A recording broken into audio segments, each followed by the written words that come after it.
अच्छा, अभी हम लोगों ने VRMS का एक फॉर्मूला देखा। अच्छा, उसमें मैंने आप लोग को ये बताया था m नॉट बराबर होता है, बोलो, m इंटू NA के लिए। ठीक है, ये लिखे ना आप लोग ने, ये टर्म लिखे ना। हाँ, तो उसके लिए इसके एरो डाल के लिख देना फॉर 1 मोल। मतलब 1 मोल ऑफ गैस है तो आप डायरेक्टली ये टर्म यूज कर सकते हो, और 1 मोल ऑफ गैस। ठीक है, ठीक है। वरना ये एक्चुअल फॉर्मूला कुछ ऐसा होता है, m nought is equal to m into NA upon small n, ऐसे। अब गैस हमने पहले ही लिख दिए थे ना, फॉर 1 मोल हम डिफाइन कर रहे हैं। जब 1 मोल के लिए डिफाइन कर रहे हैं तो ये इनकी वैल्यू क्या हो जाएगी, 1 हो जाएगी, तो बचेगा यही ना, और यही हमने डायरेक्टली पुट किए फॉर 1 मोल था। ठीक है, और ऊपर अगर कहीं पे लिखना ये फॉर्मूला तो ये भी लिख लो, m nought is equal to m into NA by small n। ठीक है, ये m नॉट का एक्चुअल फॉर्मूला है। और अगर गैस हमने 1 मोल के लिए डिफाइन किया तो n की वैल्यू क्या हो जाएगी, स्मॉल n की, बोलो।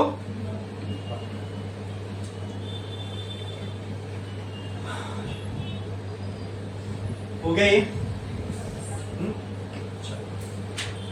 अब हमको नेक्स्ट देखना है law of equipartition of energy. क्या देखना है, लॉ ऑफ इक्विपार्टीशन ऑफ। अब ये जो law of equipartition of energy है,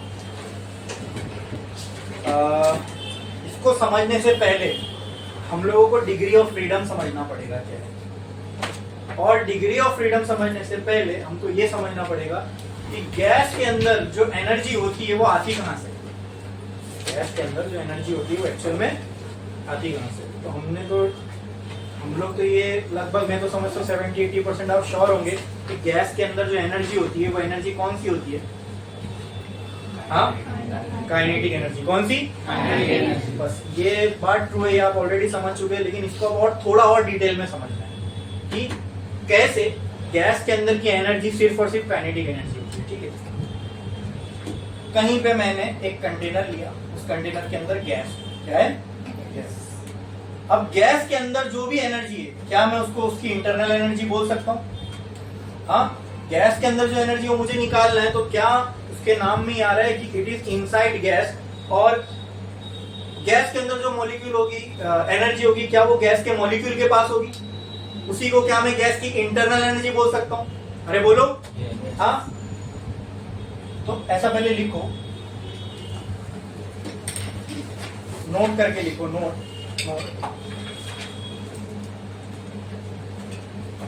ठीक है, अब रहने दो इसको, नोट कैसे रहने दो, पहले आप लोग समझते क्या, ऐसा लिखो, note.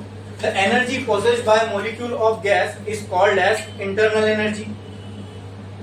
The energy possessed by molecule of gas is called as internal energy. Is called as internal energy. अब देखो इंटरनल एनर्जी क्या क्या इंटरनल एनर्जी के अंदर हो सकता है। अब ये समझो, एक मॉलिक्यूल है गैस का, ठीक है, या गैस की इंटरनल एनर्जी निकालिए हम। अब इंटरनल एनर्जी जो है दोस्तों, इसमें ये कई सारी एनर्जी के मिलावट से बन सकती है। वो कौन कौन सी? इंटरनल एनर्जी में काइनेटिक एनर्जी भी हो सकती है, इंटरनल एनर्जी में पोटेंशियल एनर्जी भी हो सकती है, समझे, और इंटरनल एनर्जी में वाइब्रेशनल एनर्जी भी हो सकती है। कौन कौन सी?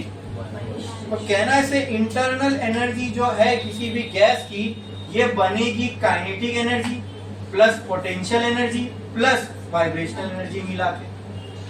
अब ये सबको जोड़ दूंगा, सब मिला के क्या बनेगी, क्या मिलेगी? बोलो इतना क्लियर है? अरे बोलो इतना क्लियर है, ये समझा? हाँ, बट हमने काइनेटिक थियरी को स्टडी करते वक्त ही असम्पशन लिया था कि हम जो गैस पे स्टडी कर रहे हैं दैट इज आइडियल गैस। कौन सी गैस है वो? Ideal gas. And in ideal gas we know that there is no intermolecular force of attraction. हाँ, पहले तो ये बात, उससे भी पहले इंटरमोलिक्यूलर, ये एक बात थी। दूसरा the molecules of gas are always in random motion. अरे जब वो चीज रेस्ट पे है ही नहीं, पोटेंशियल एनर्जी कब आती है किसी बॉडी के पास? जब वो रेस्ट पे हो, चार्ज एट रेस्ट, तो वहां इलेक्ट्रिक फील्ड होगी, इलेक्ट्रिक फील्ड की वजह से electrical potential energy. Mass at rest, तो वहां ग्रेविटेशनल फील्ड होगी, ग्रेविटेशनल फील्ड की वजह से ग्रेविटेशनल पोटेंशियल एनर्जी। अरे भाई यहाँ पे गैस के मॉलिक्यूल को तो हम मान के चले वो रेस्ट पे, जब है ही नहीं तो पोटेंशियल एनर्जी होगी क्या उसके पास? तो पोटेंशियल एनर्जी क्या होगी यहाँ पे? There will be no potential energy. समझे समझे समझे? हाँ अच्छा। और ये जो वाइब्रेशन एनर्जी है ना दोस्तों, वाइब्रेशनल एनर्जी किसी भी गैस के मॉलिक्यूल के पास तब आती है when it is at very high temperature. कब? और हम तो यार रियल गैस ले ही नहीं रहे जिसको हम हाई टेम्परेचर पे हीट करेंगे तब वो आइडियल जैसे बिहेव करेगी, है ना? हम रियल गैस की बात, हम तो आइडियल गैस की बात कर रहे हैं। आइडियल गैस तो, आइडियल गैस में molecular force of attraction normal temperature पे भी नहीं होगा। ये हम मान के चले थे, ये हमारा असम्पशन था। Real gases behaves like ideal gas at high temperature, ये भी मैंने पहले लेक्चर में बताया था, ठीक है? बट आइडियल गैस तो खुद ही आइडियल है, तो उसको हाई टेम्परेचर पे हीट करने की जरूरत है क्या? नहीं। और ये सब असम्पशन हम किस पे अप्लाई कर रहे हैं? ये जो रेडिएशन हम निकाल रहे हैं किस पे निकाल रहे हैं? आइडियल गैस पे। तो आइडियल गैस जब हम ले रहे हैं तो will it be at very high temperature? Will it be at very high temperature? बोलो नहीं। आइडियल गैस में इंटरमोलिकुलर फोर्स ऑफ अट्रैक्शन होता ही नहीं है at normal temperature. Real gas behave करती है आइडियल जैसा कब? जब उसको बहुत हाई टेम्परेचर, जब किसी गैस को आप बहुत हाई टेम्परेचर पे हीट कर दोगे तो उनके बीच का इंटरमोलिकुलर फोर्स ऑफ अट्रैक्शन कम होने लगता है और एट वेरी हाई टेम्परेचर वो ना के बराबर हो जाता है। तो हुई क्या नहीं ideal gas, real gas ideal gas के जैसी? आइडियल गैस में भी इंटरमोलिकुलर फोर्स ऑफ अट्रैक्शन नहीं है, रियल गैस में भी at high temperature intermolecular force of attraction नहीं है। तो क्या रियल आइडियल जैसी बिहेव कर रही है? लेकिन कब? लेकिन मैं आइडियल गैस की बात कर रहा हूँ, मैं रियल गैस की बात नहीं कर रहा हूँ। आइडियल गैस को नॉर्मल टेम्परेचर पे भी उसके मॉलिक्यूल के बीच में force of attraction, ideal gas में नॉर्मल टेम्परेचर पे भी इंटरमोलिकुलर फोर्स ऑफ अट्रैक्शन क्या होगा? जीरो। क्या होगा? जीरो। अब ये इंटरमोलिकुलर फोर्स ऑफ अट्रैक्शन की वजह से ये पोटेंशियल एनर्जी बन सकती थी, बट वो तो जीरो है, खत्म। इससे आप समझ गए कि पोटेंशियल एनर्जी क्यों जीरो होगी। दूसरा रीजन पोटेंशियल एनर्जी के जीरो होने का ये भी है कि यहाँ गैस के मॉलिक्यूल रेस्ट पे, तो जब रेस्ट पे ही नहीं है तो कहाँ से उनकी पोटेंशियल एनर्जी बनेगी? वो तो कांस्टेंट मोशन में, और जो चीज कांस्टेंट मोशन में होती है उसके पास जो एनर्जी होती है we call that energy as kinetic energy. आई बात समझ में? पोटेंशियल एनर्जी ना होने के दो रीजन हमारे पास है। पहला तो इंटरमॉलिक्यूलर फोर्स ऑफ अट्रैक्शन नहीं है दो मॉलिक्यूल के बीच में, ठीक है? दूसरा मॉलिक्यूल रेस्ट पे ही नहीं है। काइनेटिक थ्योरी में हम गैस के मॉलिक्यूल को क्या मान के चलते हैं कि they are always in random motion. जब रेस्ट पे ही नहीं है, रेस्ट पे होता तब पोटेंशियल एनर्जी बनती ना भाई। किसी चीज के रेस्ट पे होने से पोटेंशियल एनर्जी बनती है, ठीक है? जो भी एनर्जी हमने उसको दी है, ये रेस्ट पे आ गया, अब ये रेस्ट पे वो सारी एनर्जी किसके फॉर्म में कन्वर्ट हो जाती है? पोटेंशियल एनर्जी के फॉर्म में, बराबर। बट यहाँ मॉलिक्यूल रेस्ट पे, वो तो रैंडम मोशन कर रहा है। ये भी असम्पशन लेके चले, जब रैंडम मोशन कर रहा है तो पोटेंशियल एनर्जी होगी, नहीं तो कौन सी होगी? अच्छा, मोशन में तो काइनेटिक एनर्जी होगी, यस। तो ये तो जीरो नहीं होगी, ये पक्का है। हाँ, बचा ये वाइब्रेशनल एनर्जी। तो वाइब्रेशनल एनर्जी गैस के मॉलिक्यूल के पास तब होती है when it is at very high temperature, और आइडियल गैस को हमको बहुत हाई टेम्परेचर पे करने की जरूरत है ही नहीं to break the intermolecular force of attraction. तो अगर आइडियल गैस हम कंसीडर करके चले तो उसके लिए ये भी क्या होगा? जीरो, क्योंकि आइडियल गैस है भाई, ये बहुत हाई टेम्परेचर पे हम इसको स्टडी कर ही नहीं रहे। क्लियर है? तो जब हाई टेम्परेचर नहीं है तो ये वाइब्रेशनल एनर्जी भी क्या होगी? तब जीरो होगी। वाइब्रेशनल एनर्जी मतलब मॉलिक्यूल का वाइब्रेट होना ऐसे ऐसे। ये मॉलिक्यूल वाइब्रेट ऐसे ऐसे कब होते हैं? जब it is heated at very high temperature. बोलो इतना समझ में आया? क्लियर है? तो अगर टेम्परेचर हाई नहीं है तो ये जीरो, वाइब्रेशन कुछ हो ही नहीं रहा, तो ये मतलब यहाँ कुछ एनर्जी गई नहीं, जीरो। मोशन में है तो रेस्ट पे नहीं है तो पोटेंशियल एनर्जी भी जीरो। तो पूरी की पूरी इंटरनल एनर्जी जो है गैस की वो किससे आ रही है? यस, यही समझाना था। और आपने भी यही बोले थे कि सर गैस के अंदर जो एनर्जी होगी वो कौन सी होगी, कौन से फॉर्म में होगी? क्योंकि हमने पहले ही समझ चुके हैं कि मॉलिक्यूल मोशन में होंगे, तो मोशन की वजह से एक ही एनर्जी सेंस बनाती है, वो कौन सी है ना? ये आपने भी बोला था, लेकिन अब हमने उसको और डीप में डीप किया और पढ़ा कि चलो बाकी दो एनर्जी वो क्यों नहीं है, ये है, ये तो समझ गए थे, बाकी दो क्यों नहीं है वो भी समझ गए। तो कहना है से ऑल दी, ये इंटरनल एनर्जी को हम रिप्रेजेंट करते हैं कैपिटल यू से, किससे? तो कहना है से all the internal energy of an ideal gas is in the form of kinetic energy. क्या ये बोलना सही होगा? क्या ये बोलना ट्रू होगा? अरे बोलो। हाँ, all the internal energy of an ideal gas comes from kinetic energy. क्या ये बोलना ट्रू होगा?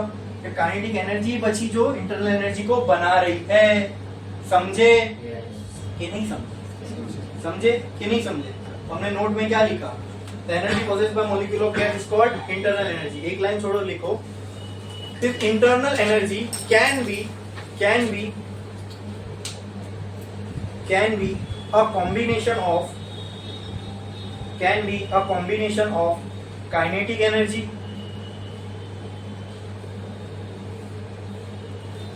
potential energy.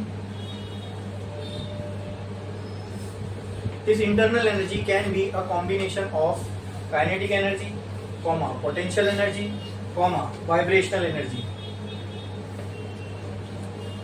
of gas molecules.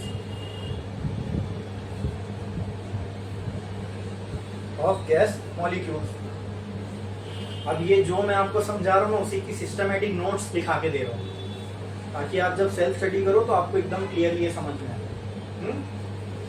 लिखे इतना? तो इंटरनल एनर्जी इन सब की सब एनर्जी का कॉम्बिनेशन हो सकती है, बराबर? ठीक है। देयरफॉर वी कैन राइट, एक लाइन छोड़ के लिखो, देयरफॉर वी कैन राइट, नीचे ये रिलेशन लिख लो, IE is equals to KE plus PE plus VE.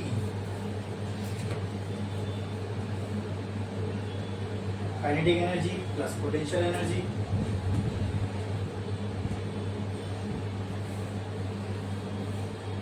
ठीक है, लिखे।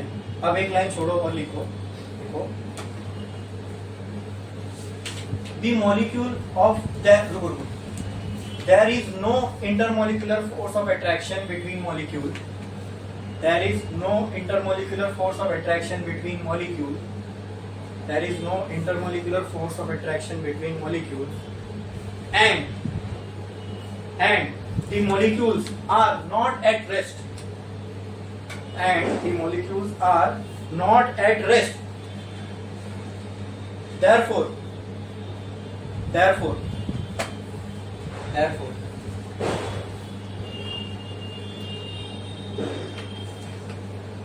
potential energy of a molecule becomes zero. Potential energy of a molecule becomes zero.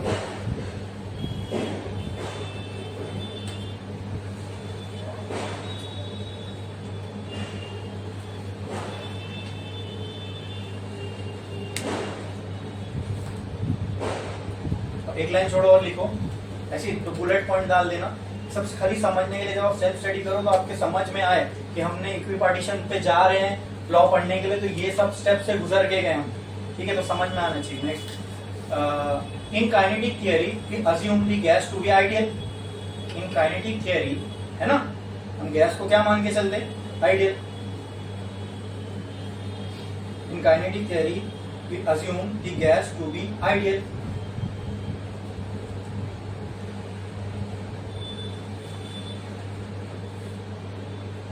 And at normal temperature,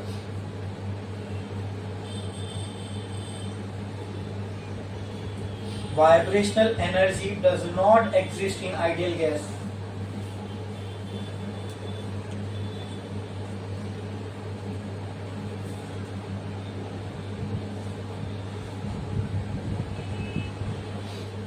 normal की जगह room temperature लिखो, and at room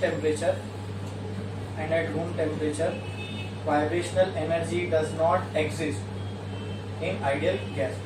Therefore, vibrational energy of molecule is also the zero. Therefore, vibrational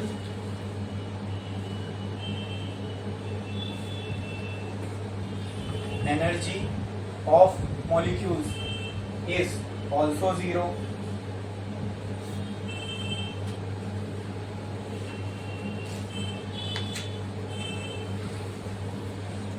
Next point,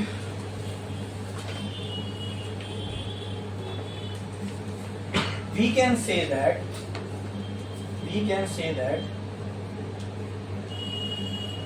the internal energy of the gas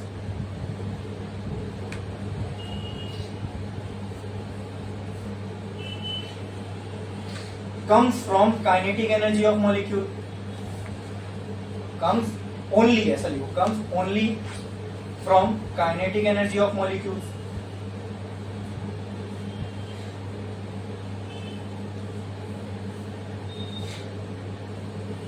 Therefore we can write,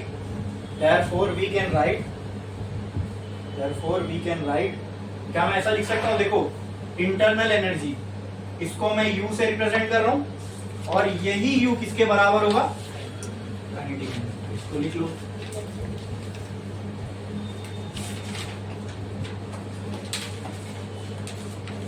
बस इसको डब्बा बनाओ और side में रखो.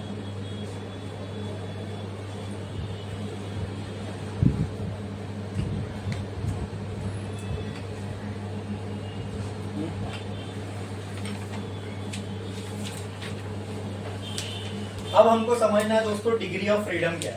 ठीक है, तो एक लाइन छोड़ो और लिखो. ये सब हम लोग जो अभी कर रहे हैं ना, ये अभी मैंने आपको इंटरनल एनर्जी समझाया, अब डिग्री ऑफ फ्रीडम समझाऊंगा. ये सब हम समझ रहे हैं, हमको law of equipartition of energy देखना है आगे इसके लिए. ठीक है, तो धीरे धीरे करके उस पर जाएंगे, बट वो समझने से पहले हमको डिग्री ऑफ फ्रीडम समझना जरूरी है. उससे पहले इंटरनल एनर्जी जो है वो किसके फॉर्म में होती है, गैस में, वो समझना है. तो अब सबको ये क्लियर हो गया कि गैस के अंदर जो इंटरनल एनर्जी होती है वो किसके फॉर्म में होती है. गैस के अंदर अगर एनर्जी, तो मैं अगर बोलूं गैस के अंदर एनर्जी, तो अंदर मतलब का मॉलिक्यूल की तो पास होगी. गैस किससे बनी है? मॉलिक्यूल. तो गैस के अंदर बात करो मतलब वो एनर्जी किसके पास होनी चाहिए? मॉलिक्यूल. तो इंटरनल एनर्जी किसके पास होती है? मॉलिक्यूल के पास. अब मॉलिक्यूल के पास जो ये इंटरनल एनर्जी है, ये किसके फॉर्म में होती है? बाकी फॉर्म्स क्यों नहीं होते वो भी समझ में आ गया. क्लियर है. और ये तो एकदम क्लियर अपने को ऑलरेडी था, क्योंकि हमने देखा था गैस के मॉलिक्यूल किसमें होते हैं? हमेशा रैंडम मोशन में. और अगर कोई चीज मोशन में तो उसके पास एक एनर्जी होगी विच इज कॉल्ड एज. तो ये सारी बात ऑलरेडी सेंस बना रही थी कि गैस के मॉलिक्यूल के पास जो एनर्जी होगी that will be in the form of. और ये जो एनर्जी गैस के मॉलिक्यूल के पास होती है, इसी को हम कौन सी एनर्जी बोलते हैं? Internal energy. तो कहना ऐसे, गैस के मॉलिक्यूल के पास जितनी इंटरनल एनर्जी है वो सब काइनेटिक के फॉर्म में. That's why internal energy is equal to kinetic. This is for gas. And which gas? Ideal gas. Clear है ये एकदम क्रिस्प और क्रिस्टल क्लियर है. ये समझ में आया सबको? क्या इसमें किसी को कोई डाउट है? हाँ, अब जा रहे हैं हम डिग्री ऑफ फ्रीडम को समझने. तो स्टार डालो और लिख लो degree of freedom. Degree of freedom, इसको शॉर्ट फॉर्म में ऐसा बोलते हैं DOF. ठीक है, ब्रैकेट में लिखना DOF, और इसका एक सिंबल है ऐसे स्मॉल f. ठीक है, डिग्री ऑफ फ्रीडम का एक सिंबल है which we call as small f. चलो क्लियर है? क्या समझ में आया? टेक्स्ट बुक का आपको डेफिनेशन बताता हूँ, फिर मैं अपना भी एक डेफिनेशन दूंगा. ठीक है, लिखो सर डिग्री ऑफ फ्रीडम का definition. Degree of freedom of A system, यार सीधा लिखो ना DOF. DOF of a system are defined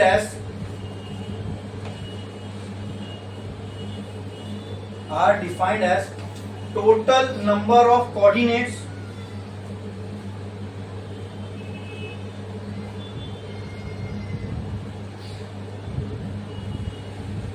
in which a molecule is free to move. In which a molecule is free to move. A molecule is free to move.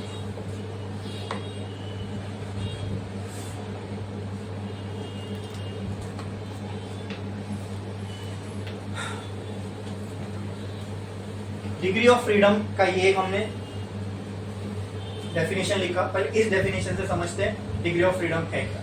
एकदम simple definition. Degree of freedom का मतलब होता है कि तुम कितने axis में move होने के लिए फ्री हो, वो हो जाएगा तुम्हारा डिग्री ऑफ फ्रीडम.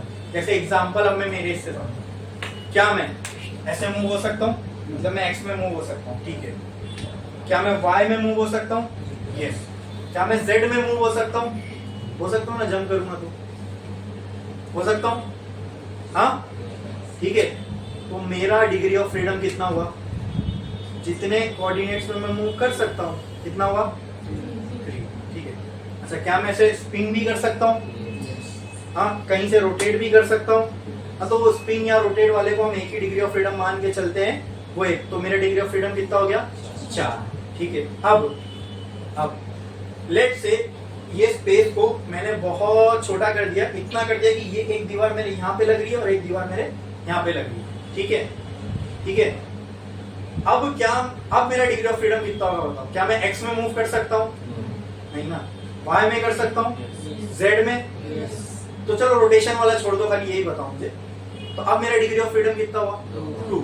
अब मैंने रूफ भी इधर लेके आ गया मेरे। आप समझ रहे हो कैसे रिस्ट्रिक्ट हो रहा है मेरा मोशन? हाँ, now I am allowed to move only in y। तो मेरा डिग्री ऑफ फ्रीडम कितना हुआ? यानी I am free to move only in one coordinate या वन डायरेक्शन। तो ये क्या हो गया? डिग्री ऑफ फ्रीडम मेरा क्या हो गया? 1। बोलो क्लियर है? समझ में आया? इसको बोलते हैं कितने डायरेक्शन में। इसी तरह मॉलिक्यूल, मैं एग्जांपल ले लो, मैं मॉलिक्यूल हूं। अगर इसी तरह मॉलिक्यूल को हम देखें और मॉलिक्यूल अगर x में, y में, z में मूव होने के लिए फ्री है, रोटेट होने के लिए फ्री है, तो देखेंगे हम लोग कि जैसे अभी मेरे केस में मैंने देखा, अब मैंने दीवार नजदीक लाया तो आपको समझ में आ रहा है मैं x में रिस्ट्रिक्ट हो गया, तो अब मेरे वहां की डिग्री ऑफ फ्रीडम मेरी खत्म हो गई, यानी x में मूव नहीं कर सकता, तो मेरी डिग्री ऑफ फ्रीडम कम हो गई ना। पहले मैं x y z सब में मूव कर सकता था। तो डिग्री ऑफ फ्रीडम का बेसिक मतलब समझ में आया? मैंने डिग्री ऑफ फ्रीडम आपको समझा रहा था एग्जांपल से। डिग्री ऑफ फ्रीडम क्या है? पढ़ो। is derived as a total number of coordinate in which the molecule is free to move। अगर मॉलिक्यूल x में मूव होने के लिए फ्री है, y में मूव होने के लिए फ्री है, z में भी फ्री है, तो इसका डिग्री ऑफ फ्रीडम कितना हो गया? 3। रोटेट होने के लिए भी फ्री है तो 4। समझे? क्लियर है?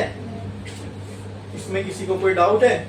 हाँ, बोलो क्लियर है? अब जैसे मैं मूव x y और z में हो सकता है, वैसे रोटेशन भी देखो, ये एक्सिस के अराउंड रोटेट हो रहा हूं, ये एक्सिस के अराउंड रोटेट हो रहा हूं, तो मैं y एक्सिस के अबाउट रोटेट हो रहा हूं। नहीं, z मैंने y इसको माना ना, x इसको माना। अगर मैं ऐसे ऐसे घूम रहा हूं मतलब मैं x के अबाउट घूम रहा हूं, ऐसे स्पिन कर रहा हूं, स्पिन मतलब ऐसे ऐसे गोल गोल घूम रहा हूं, तो किसके अबाउट घूम रहा हूं? z के अबाउट। और अगर मुझे, मैं ऐसे खड़े खड़े ऐसे गोल गोल मुझे घुमाया जाए तो मैं y के अबाउट घूम रहा हूं। ठीक है, लेकिन अगर वही बात, अगर मैं दीवार को यहाँ लेके आ जाऊं तो क्या मैं y के अबाउट घूम सकता हूँ? नहीं, तो वो डिग्री ऑफ फ्रीडम मेरा चला गया। ठीक है, अब रोटेशन भी गिनते हैं। ठीक है, चलो अभी राइट नाउ मैं लीनियरली ऐसे ऐसे और ऐसे एक्स वाई जेड तीनों में मूव हो सकता हूँ। मेरा रोटेशन का देखते हैं। हाँ, क्या मैं एक्स एक्सिस, अगर मैं इसको एक्सिस मानूं तो क्या मेरी पूरी बॉडी ऐसे रोटेट हो सकती है? हाँ, तो एक्स के अबाउट में रोटेट हो सकता हूँ। ओके, अगर मैं एक एक्सिस ऐसे निकालूं, ऐसे, यानी ये Z X, Y axis Y, तो क्या मेरी बॉडी ऐसे भी रोटेट हो सकती है? हो सकती है। तो डिग्री ऑफ फ्रीडम मेरी हो गई टोटल 5। ठीक है, क्या मैं ऐसे स्पिन हो सकता हूँ? तो ये अगर मैं एक एक्सिस ऐसे निकालूं तो इसके अराउंड में ऐसे गोल गोल घूम सकता हूँ, तो ये हो गई 6ठी डिग्री ऑफ रोटेशन, मतलब मैं ऐसे भी घूम सकता हूँ। तो अब राइट नाउ मेरी डिग्री ऑफ फ्रीडम टोटल कितनी है? 6। दीवार को मैंने एकदम मेरे दोनों हाथों से छिटका लिया, एक्स में मूव हुआ नहीं, तो अब मेरी डिग्री ऑफ फ्रीडम कितनी हो गई? 5। क्या मैं ऐसे घूम सकता हूँ? वाई के अबाउट घूम सकता हूँ मैं? ये वाई के अबाउट नहीं, तो एक और डिग्री ऑफ फ्रीडम कम हो गई। अब मेरी डिग्री ऑफ फ्रीडम कितनी रह गई? 4। ठीक है, कितनी हो गई? 4। जेड में, हाँ, वाई में लीनियरली मूव कर सकता हूँ। ठीक है, रोटेशन में मैं वाई के अबाउट मूव नहीं कर सकता। वाई के अबाउट स्पिन कर सकता हूँ अपनी जगह पर, यस। एक्स के अबाउट घूम सकता हूँ, यस। तो मेरी डिग्री ऑफ फ्रीडम कितनी रह गई? तो बस ये जितने जो कोऑर्डिनेट्स में मैं मूव होने के लिए फ्री हूँ, उतने मेरी डिग्री ऑफ फ्रीडम रहेगी। जो नहीं हूँ वो नहीं रहेगी। समझे ना? कि नहीं समझे? समझ में आया? क्लियर है? अब मैंने रूफ को अपने सर के ऊपर एकदम लेके आ गया। ठीक है, अब मैं ऐसा भी नहीं घूम सकता और ऐसा घूम सकता हूं ना, लेकिन अभी भी। तो अब ऊपर लाने से मेरा z का जो डिग्री ऑफ फ्रीडम था वो खत्म हो गया। ठीक है, x में मूव हो सकता हूँ? नहीं, अब डिग्री ऑफ फ्रीडम हो गया 5। y में मूव हो सकता हूँ? यस। z में हो सकता हूँ? नहीं, तो अब मेरा डिग्री ऑफ फ्रीडम कितना रह गया? 4। कितना रह गया? 4। x में रोटेट हो सकता हूँ? y एक्सिस के अबाउट रोटेट हो सकता हूँ? नहीं, तो अब मेरा डिग्री ऑफ फ्रीडम हो गया 3। कितना हो गया? 3। ऐसे घूम सकता हूँ? यस। स्पिन हो सकता हूँ? यस। तो कितना डिग्री ऑफ फ्रीडम रह गया? 3। 2 रोटेशन वाला और एक लीनियर वाला। समझा कि नहीं समझा? क्या लिखा हमने? Degree of freedom is defined as the total number of coordinate in which the system is free to, समझा? एक्स में मूव हो सकता हूँ 1 डिग्री ऑफ फ्रीडम, वाई में हो सकता हूँ 2, जेड में हो सकता हूँ 3, एक्स में रोटेट हो सकता हूँ 1, एक्स में वाई में 2, जेड में 3, सब कर सकता हूँ तो टोटल डिग्री ऑफ फ्रीडम 6। जितनों में नहीं कर सकता उतनों को कम करते जाओ, उतना मेरा डिग्री ऑफ फ्रीडम बचेगा। ये समझने में कोई डाउट है क्या? डिग्री ऑफ फ्रीडम क्या होता है ये समझ गए? ये समझ गए? राइट नो मेरा डिग्री ऑफ फ्रीडम कितना है? 6। फिर वो एग्जांपल दिया था कैसे कम हो रहा था, समझे? ये समझ में डिग्री ऑफ फ्रीडम क्या है, एकदम क्लियर है इसमें? क्या इसमें किसी को कोई डाउट है? पक्का? चलो अब गैस के मॉलिक्यूल के लिए देखते हैं। गैस अलग अलग टाइप की होती है, mono atomic, diatomic, poly atomic, ठीक है? सबसे पहले मोनो एटॉमिक के लिए देखेंगे, ओके? सबसे पहले हम मोनो एटॉमिक गैस लेते हैं और देखते हैं इसका डिग्री ऑफ फ्रीडम कितना होगा। तो स्टार डालो और लिखो degree of freedom for mono atomic gas, degree of freedom for mono atomic gas. Example, symbol लिखते जाना, helium, neon, argon, krypton, xenon,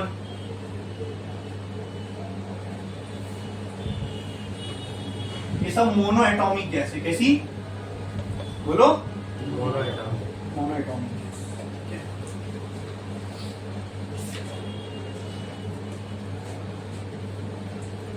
helium, neon, example में मोनो एटॉमिक का नियॉन का Ne, comma argon Ar, krypton Kr और xenon Xe, ठीक है?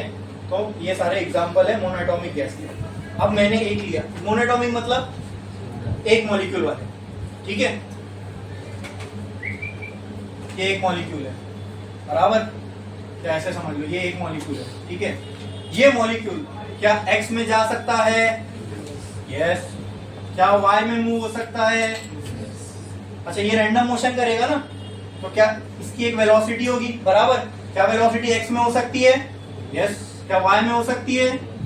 क्या Z में? ऐसा मानो, हाँ, जेड में हो सकती है? यस। अच्छा, अब आते हैं इसके रोटेशन पे। तो मान लो मैं इसका एक एक्सिस बना लिया, ऐसे एक्सिस। अब मॉलिक्यूल बहुत छोटा सा होता है, मॉलिक्यूल बहुत छोटा सा होता है। अगर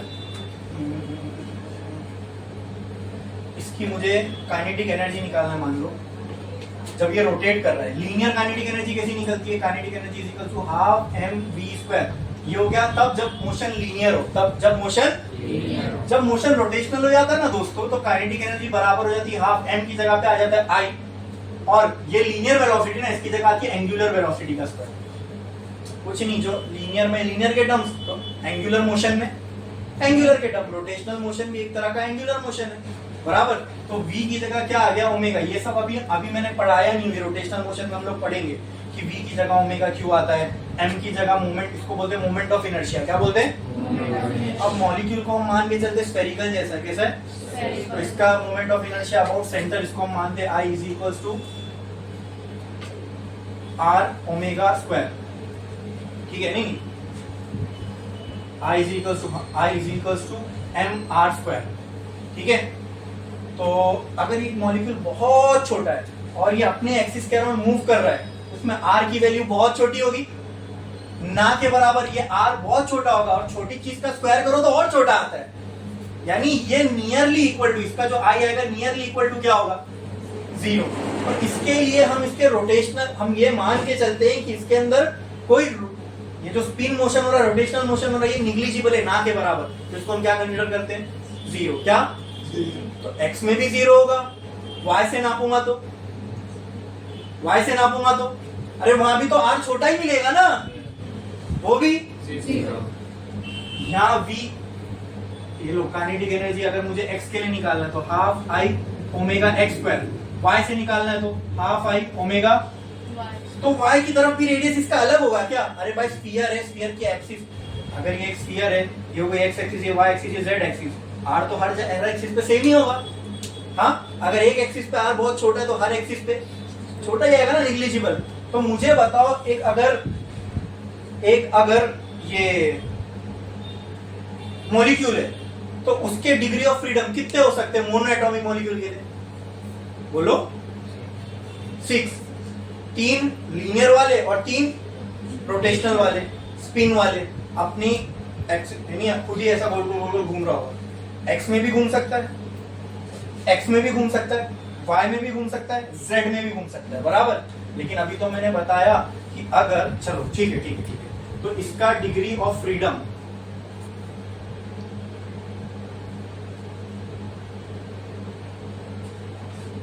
के लिए हम लोग पहले एक और डिग्री ऑफ फ्रीडम का मैं आपको एक और फॉर्मूला बताता हूँ, एक और रिलेशन बोलता हूँ, वो डेफिनेशन बोलता हूँ, वो लिखो, फिर हम लोग और आगे बढ़ेंगे। लिखो डिग्री ऑफ फ्रीडम का एक और डेफिनेशन, डिग्री ऑफ फ्रीडम, इसका एक और डेफिनेशन बोल रहा हूँ, वो लिखो।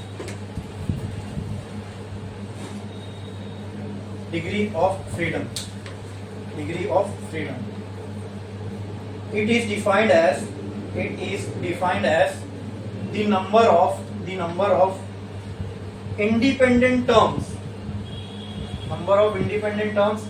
in expression of kinetic energy, in expression of kinetic energy, in expression of kinetic energy। ठीक है, चलो ये मोनोएटॉमिक गैस है दोस्तों, ये देखो ये मोनोएटॉमिक गैस का मॉलिक्यूल है, मोनोएटॉमिक मतलब सिंगल मॉलिक्यूल वाला, बराबर।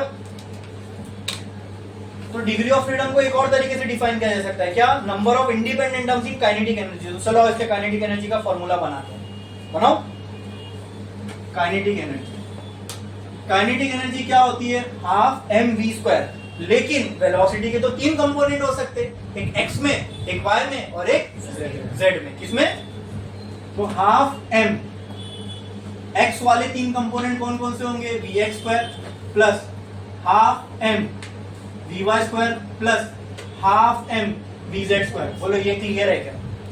ये लीनियर हो गए, मतलब ये मॉलिक्यूल एक्स में वी एक्स वेलोसिटी से जा सकता है, वाई में वी वाई वेलोसिटी से, जेड में, और वो याद होगा आपको मैंने बताया था v बराबर होता है V X plus V Y plus V Z. अगर स्क्वायर में लिखना है तो ये एक्चुअल में तो ये ऐसा होता है ना, v is equal to V X I plus V Y J plus V Z cap cap cap. Cap से मैग्नीट्यूड में लाना है तो ऐसे ही लिखते हैं ना भाई।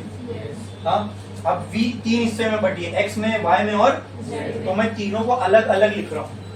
काइनेटिक एनर्जी इस मॉलिक्यूल की, काइनेटिक एनर्जी इस मॉलिक्यूल की कैसे आएगी? Vx वाली जो काइनेटिक एनर्जी है वो, Vy वाली काइनेटिक एनर्जी है वो, Vz वाली काइनेटिक एनर्जी है वो, तीनों को प्लस करूंगा तो टोटल काइनेटिक एनर्जी मिलेगी। बोलो ना। काइनेटिक एनर्जी को मैंने टुकड़ों में बांट दिया, क्लियर है इतना? अच्छा, तो ये x में मूव होने के लिए फ्री है, तो x की काइनेटिक एनर्जी कितना हो जाएगी? Half V X square. y में भी मूव हो सकता है ये, तो y की काइनेटिक एनर्जी कितनी होगी? We Y square. z में भी मूव हो सकता है तो z की कितनी होगी? Half we Z square. ठीक है, प्लस स्पिन हो सकता है, x कह रहा हूं, तो वो क्या हो जाएगी? हाफ m की जगह आ जाएगा i, v की जगह। अगर x में है तो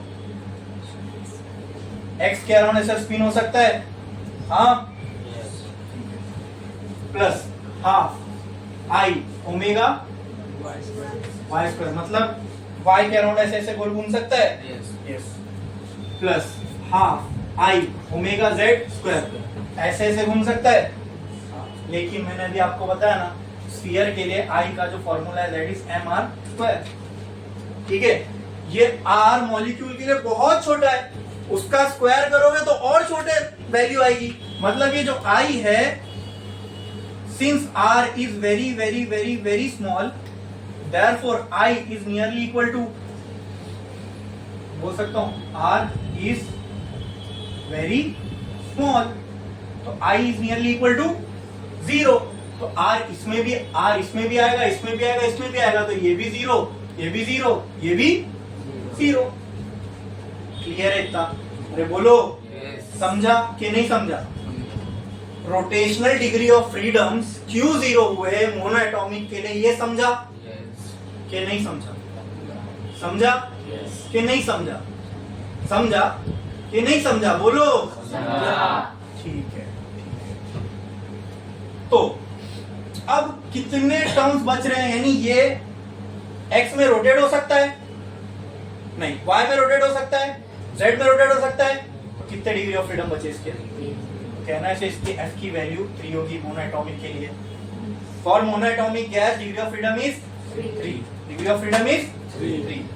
दूसरा डेफिनेशन पढ़ो जो अभी लिखा हमने, नंबर ऑफ इंडिपेंडेंट टर्म्स इन, ये काइनेटिक एनर्जी का एक्सप्रेशन है मोनोएटॉमिक के लिए। इंडिपेंडेंट टर्म्स कितने, इंडिपेंडेंट मतलब जब दो चीज मल्टीप्लाई होती है ना तो ये अलग अलग, इसको मैं 3 into 2, ये 3 और 2 को मैं दो अलग टर्म नहीं बोल सकता क्योंकि ये मल्टीप्लाई हो रहा है, 3 2 6। हाँ, लेकिन अगर ये 3 + 2 हो तो इसको मैं बोल सकता हूँ ये अलग है और ये अलग है। अगर उसी तरह माइनस भी लगा हो तो ये अलग है, ये अलग है। ऐसा हो तो इसको, इन दोनों को मैं अलग, इन दोनों को मैं अलग, मल्टीप्लाई डिवाइड कोई चीज, मतलब ये दोनों एक ही नंबर है, वो ये है, ये दोनों एक ही नंबर है जो भी आने वाला है वो। लेकिन कोई चीज प्लस माइनस में मतलब ये अपने आप में अलग नंबर है और ये अपने आप में, तो यहाँ पे ऐसे कितने अलग अलग नंबर है, कितने इंडिपेंडेंट टर्म्स है, 3। तो इससे भी समझ में आ रहा है कि इसकी डिग्री ऑफ फ्रीडम कितनी है, 3 है। कितनी है? सिंपल। समझा कि नहीं समझा? समझा कि नहीं समझा? एक तो मैंने आपको लॉजिकली समझाया कि ये कहाँ मूव हो सकता है, एक्स में, वाई में, जेड में। तो ये जहां मूव हो सकता है उससे इसकी डिग्री ऑफ फ्रीडम होंगे 3। अब हमने रोटेशन वाला चेक किया, रोटेशन क्यों नहीं, एक्स में हो रहा था, वाई में Q, R is very small, खत्म। ठीक है, बोलो क्लियर है, बोलो समझ में आया? हाँ, एक और बात बोलूं, जिस एक्सिस के अबाउट कोई चीज रोटेट हो रही है उसी एक्सिस से उसका मोमेंट ऑफ इनर्शिया निकालने जाओगे ना तो वो 0 ही आता है। अब ये आपको नहीं इसलिए समझ में आएगी क्योंकि आपने रोटेशनल मोशन अभी तक देखे नहीं था, ठीक है। बट मैं आपको एक बात बता रहा हूँ, ये समझो, ये कौन सी एक्सिस है, वाई, मुझे इसका मोमेंट ऑफ इनर्शिया निकालना है अबाउट वाई एक्सिस, अबाउट जो एक्सिस से रोटेट हो रहा है उसी एक्सिस से जब मोमेंट ऑफ इनर्शिया निकालते हो तो आंसर डायरेक्टली क्या आ जाएगा, 0। ठीक है, अगर ये नहीं समझ में आया तो सिंपल ये समझ लो, आर की वैल्यू बहुत छोटी है तो उसको जब स्क्वायर करोगे तो और छोटी हो जाएगी, तो आई नियरली इक्वल टू क्या आ जाएगा, आई की वैल्यू यहाँ 0, यहाँ 0, यहाँ 0, तो सारे क्या हो जाएंगे, क्या हो जाएंगे, 0। तो डिग्री ऑफ फ्रीडम फिर कितने बच रहे हैं, मतलब इंडिपेंडेंट टर्म काइनेटिक एनर्जी में कितने बच रहे हैं, 3। जितने इंडिपेंडेंट टर्म काइनेटिक एनर्जी के टर्म में उतना डिग्री ऑफ फ्रीडम, तो काइनेटिक एनर्जी के टर्म में कितने कितने इंडिपेंडेंट टर्म आ रहे हैं, तो डिग्री ऑफ फ्रीडम हमारा कितना होगा, बोलो क्लियर है, बोलो समझ में आया, पक्का पक्का पक्का। देखो फॉर्म लिखे आपने फॉर मोनोएटॉमिक, ये एग्जांपल लिखो इसका, ये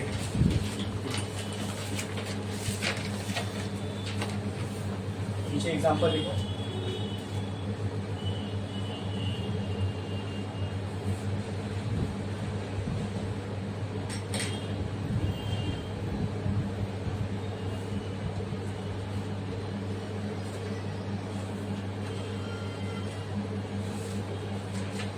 अच्छा, यहाँ पे देखो ये स्पिन कैसे कैसे हो सकता है, ये मॉलिक्यूल है, ठीक है, ये y के अबाउट स्पिन हो सकता है ऐसे, ये मॉलिक्यूल है, ये x के अबाउट स्पिन हो सकता है ऐसे, हाँ, और यही मॉलिक्यूल अब z में कैसे बनाओ, ऐसे, ठीक है, z के अबाउट ऐसे स्पिन हो सकता है, ठीक है,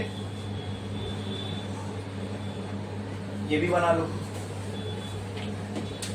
साइड में, स्पिन रोटेशन कैसे हो सकता है इसका, y के अबाउट ऐसे, x के अबाउट ऐसे, z के अबाउट ऐसे, ठीक है, बना लो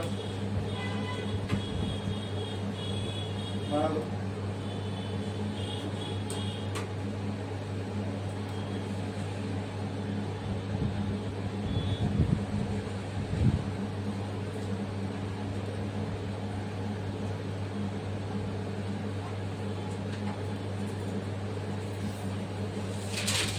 लिया आपने इतना, अब नीचे उस जहाँ डायग्राम आपने बनाया ना उसके नीचे काइनेटिक एनर्जी लिखो, ये पूरा टर्म लिखो, पूरा ओमेगा के साथ, ठीक है, पूरा लिखो, देखो जल्दी।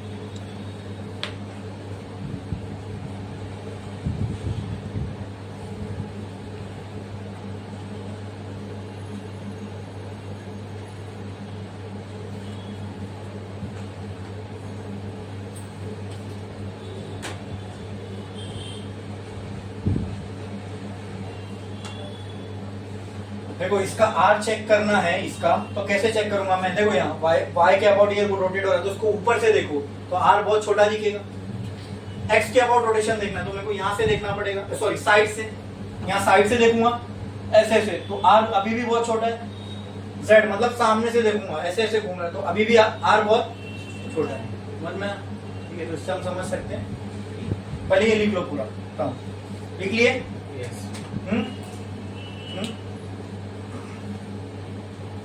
अब कुछ कट मत करना, वहां ऊपर उसमें से कुछ कट मत करना। अब मैं स्टेटमेंट बोल रहा हूँ वो लिखो, उसके बाद कटिंग करेंगे। लिखो इसके एक लाइन नीचे लिखो,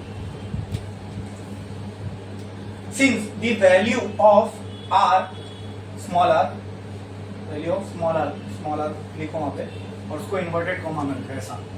since the value of small R is very small for monoatomic gas, for monoatomic gas, the moment of inertia bracket में लिखना कैपिटल आई,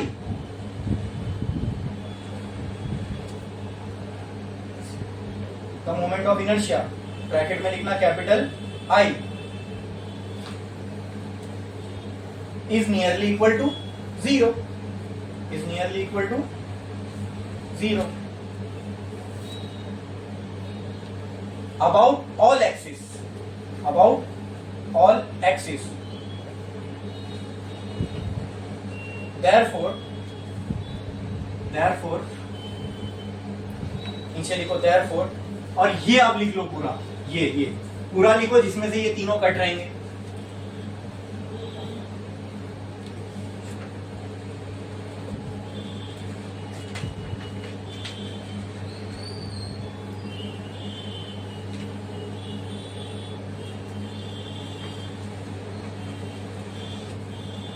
ठीक है,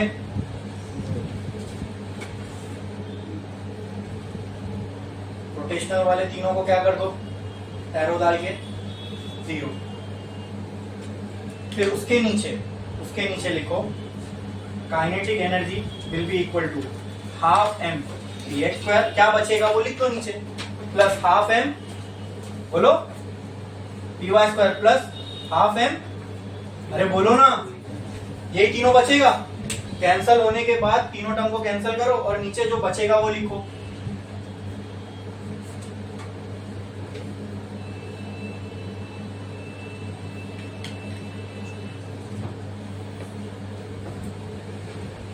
ठीक है, ठीक है, उसके एक लाइन नीचे लिखो, since there are 3 independent terms in the expression of kinetic energy, in the expression of kinetic energy, since there are 3 degree of freedom in the expression of kinetic energy,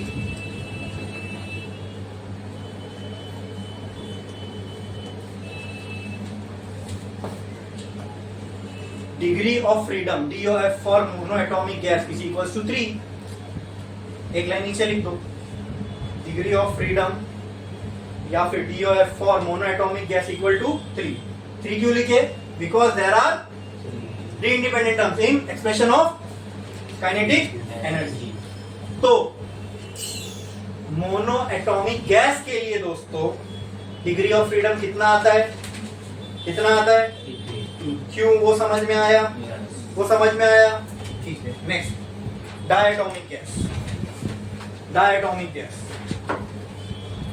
diatomic gas example oxygen, nitrogen, hydrogen, यानी symbol लिखना O2, N2, H2, ऐसे molecule जिनमें 2 molecule हो और double bond हो।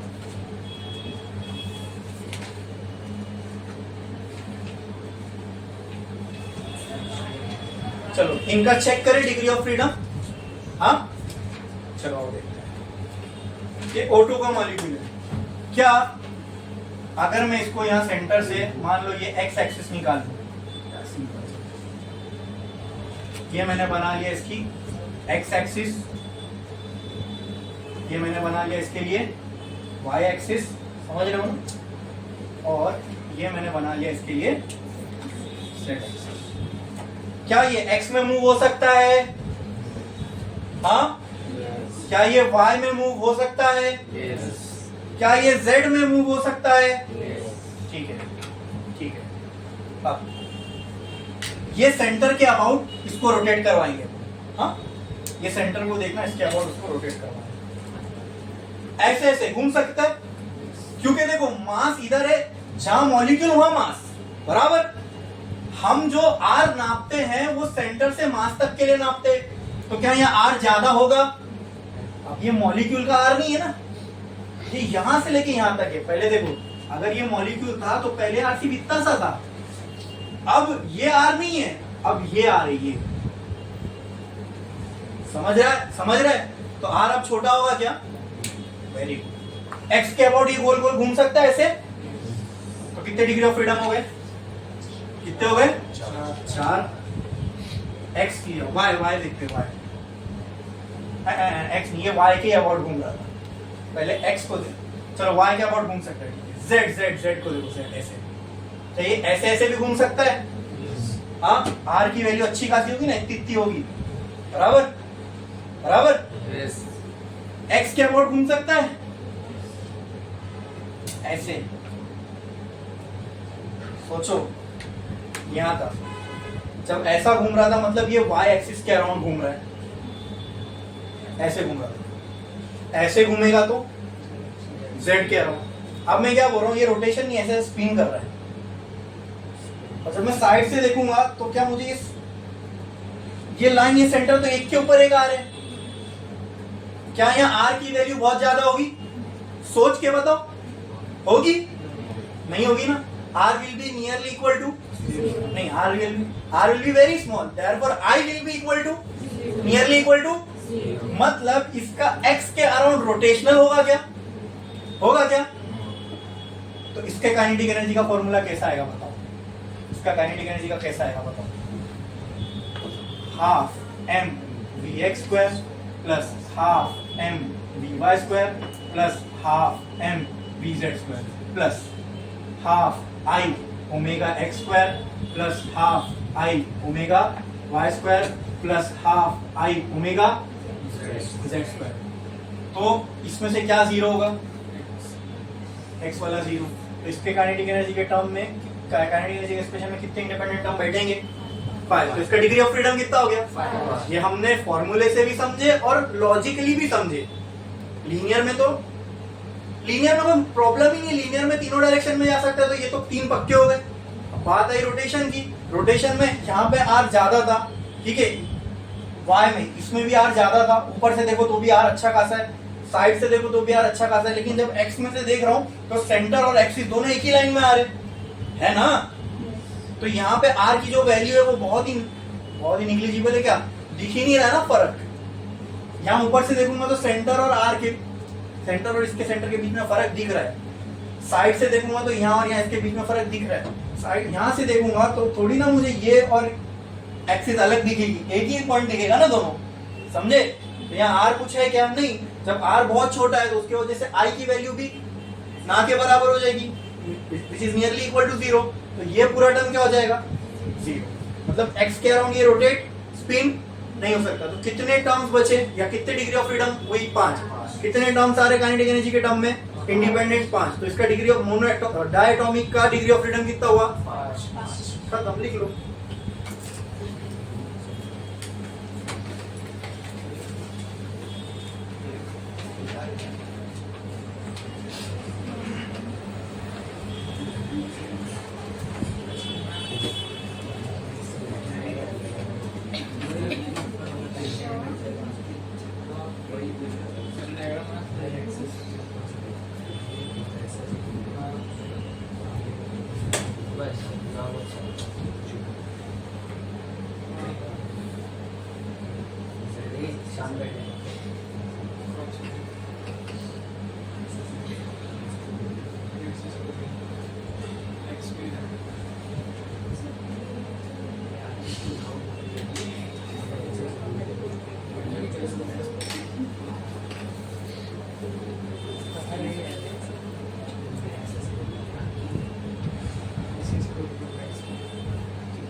समझ गए diatomic के लिए?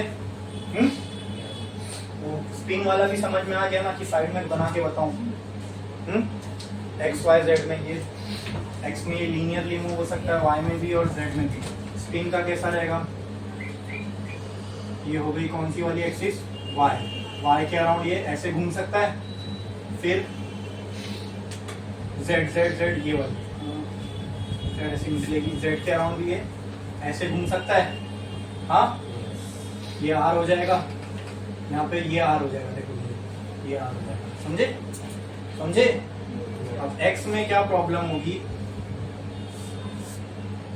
ये आर इसी के ऊपर आ रहा है, मान लो इसको मान लो आर, तो क्लियरली समझ में आ रहा होगा कि कितना छोटा है। समझे? एक्स में ऐसे घूम सकता था, लेकिन आर छोटा होने की वजह से वो निग्लिजिबल होगा। समझे? अगर बनाना है ये रोटेशनल वाला तो ये भी बना दो, चलेगा। ठीक है, ये लीनियर ऐसे ऐसे ऐसे होगा, रोटेशनल ऐसे ऐसे और ऐसे हो सकता है। ठीक है, इसके बाद एक लाइन छोड़ो, स्टार डालो और लिखो poly atomic gas. Poly atomic gas, poly atomic gas, poly atomic gas के लिए, ठीक है, पॉली एटॉमिक गैस। अच्छा, इसका डिग्री ऑफ फ्रीडम कितना होगा?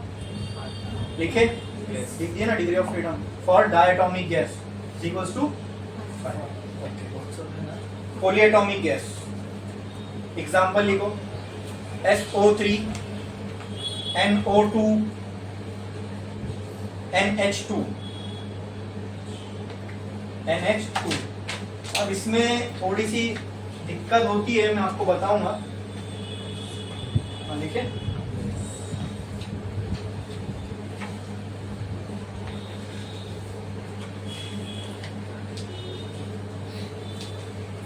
SO3 का मैं एग्जांपल लेके चलता हूँ। ठीक है, S, फिर यहाँ डबल बॉन्ड O, फिर यहाँ डबल बॉन्ड O, फिर यहाँ डबल बॉन्ड O। ठीक है, अब ये एक्स वाई जेड तीनों में मूव हो सकता है लीनियरली, तो ये तीनों तो रहेंगे। अब आते रोटेशन वाली कहानी पे। ये हो गई कौन सी एक्सिस? Y। ये हो गई कौन सी एक्सिस? X। और ये हो गई Z एक्सिस। क्लियर है? Z axis. हाँ, अब Y में रोटेशन देखो, इसका हो सकता है Y में 0 हो, ये मॉलिक्यूल का। हाँ, क्या ये दोनों का 0 होगा Y में? क्योंकि यहाँ पे इतना बड़ा R और इतना बड़ा R बच रहा है, क्या ये दोनों का 0 होगा? नहीं, तो कुछ ना कुछ तुमको मोशन मिलेगा। तो X में इसका डिग्री ऑफ फ्रीडम 0 होगा क्या? सॉरी, X में, Y में 0 होगा क्या? Y के अबाउट घूम रहा है ना ये। अब X में देखो, X में तो तीनों में ही 0 नहीं हो रहा है, यानी ये मॉलिक्यूल का यहाँ से, ये मॉलिक्यूल का यहाँ से, ये मॉलिक्यूल का यहाँ से नापोगे तो 0 आएगा क्या? मतलब X के अराउंड भी ये घूम सकता है। Z मतलब इसको ऐसे बाहर निकालो, बोर्ड में तो बाहर नहीं निकाल सकता। Z एक्सिस ऐसी है ना, अब Z एक्सिस के अराउंड भी देखोगे तो ये 0 है क्या? ये 0 है क्या? ये 0 है क्या? जहां से आप घुमा रहे हो अगर वो देखने पे ओवरलैप हो रहा है ना तो समझ जाना जीरो है, लेकिन ये ओवरलैप हो रहा है क्या? हाँ, एक केस में हो रहा था वाई में, लेकिन सिर्फ इस मॉलिक्यूल का। तो एक से क्या होता है, नेट तो मोशन होगा ही ना, दो जन घुमाना चाह रहे, एक नहीं चाह रहा है, तो दो जन की ताकत हावी होगी कि एक की? तो घूमेगा कि नहीं घूमेगा? मतलब ये वाई में भी घूमेगा, एक्स में भी घूमेगा और जेड में भी घूमेगा। मतलब इसके डिग्री ऑफ फ्रीडम टोटल कितने होंगे? 6। सब में घूम सकता है। समझ में आया? क्लियर है? अच्छा, अब सुनो सुनो सुनो, अब मैंने यहाँ बता दिया कि भाई जहाँ पॉलीएटॉमिक मतलब 2 से ज्यादा जहाँ मॉलिक्यूल दिख रहे उसमें डिग्री ऑफ फ्रीडम 6 होगा, है ना? तो तुम बोलोगे हाँ CO2 का बॉन्ड कैसे बनता है पता है आपको? हाँ, ऐसे एक लाइन में आता है ना। अब अगर वो एक लाइन में आ रहा है मतलब ये ऐसा होगा कुछ, हाँ बराबर बोलो। yes. इसके डिग्री ऑफ फ्रीडम कितने होंगे? यस, भले ही ये पॉलीएटॉमिक है, लेकिन जब आप इसको साइड से देखोगे एक्स से, तो ये डिग्री ऑफ फ्रीडम 0 होगा। क्यों? बहुत छोटा है। ये समझ में आ रहा है कि नहीं? लेकिन आपके ज्यादातर मेरे मतलब 95% केस में आपको अगर क्वेश्चंस आए तो मोनोएटॉमिक और डायटॉमिक के लिए आएंगे, पॉलीएटॉमिक के लिए हो सकता है कि ना आए, या बहुत रेयर केस है कि आ जाए। ठीक है, तो इसके लिए आपको वो मॉलिक्यूल का बॉन्ड फॉर्मेशन कैसे होता है ये भी मालूम होना जरूरी है, बट वो तो मैं यहाँ नहीं पढ़ा सकता ना। मेजॉरिटी जो होंगे उसके डिग्री ऑफ फ्रीडम 6 ही होगा, लेकिन कुछ कुछ ऐसे पॉलीएटॉमिक होंगे जो स्ट्रेट लाइन में जिनके बॉन्ड बन रहे हैं, जैसे CO2 का था, ऐसे और भी कोई मॉलिक्यूल होंगे जिनके स्ट्रेट लाइन में अगर तीनों मॉलिक्यूल एक लाइन में ही प्रेजेंट है, तो आपको भी ये लॉजिकली समझ में आ रहा है कि नहीं? वहां एक डिग्री ऑफ फ्रीडम खत्म हो रहा है, क्योंकि एक को अगर मैं साइड से देखूंगा, जब एक लाइन में है तो अगर साइड से देखूंगा तो आ तो कुछ दिखेगा ही नहीं, तो एक डिग्री ऑफ फ्रीडम यहाँ पे क्या हो जाएगा? 0, खत्म हो जाएगा। समझे? तब डिग्री ऑफ फ्रीडम कितना होगा? 5। वो किसके जैसा आ रहा है? डायटॉमिक जैसा। आप बोलोगे गैस मॉलिक्यूल तो सर गैस पॉलीएटॉमिक है, लेकिन डिग्री ऑफ फ्रीडम की वैल्यू डायटॉमिक की है। अब ये जो थोड़ा सा कंसेप्चुअल है, ये वो बच्चे नहीं समझ सकते जिनको ये मालूम ही नहीं जो मैंने अभी बताया, लेकिन आपको मैंने ये आइडिया दे दिया ना। हाँ ठीक है, तो खाली सावधान का होना है मालूम है। पोली के केस में, मोनो और डाई में तो कोई टेंशन ही नहीं है। मोनो का डिग्री ऑफ फ्रीडम 3 होगा, डाई का 5, पोली का 6, पोली का 6। लेकिन पोली में एक केस है जहां पे आपको सावधान होना है। वो केस कौन सा है? अगर बॉन्ड फॉर्मेशन में तीनों मॉलिक्यूल एक लाइन में आ रहे तब डिग्री ऑफ फ्रीडम 5 हो जाएगा, क्योंकि एक रोटेशन वाला नहीं एग्जिस्ट करेगा। समझे कि नहीं समझे?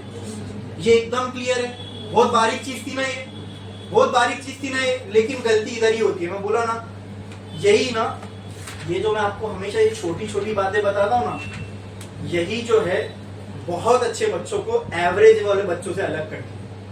एक एवरेज बच्चा भी पढ़ाई में खराब नहीं होता, जो खराब है उसकी मैं बात नहीं कर रहा हूँ।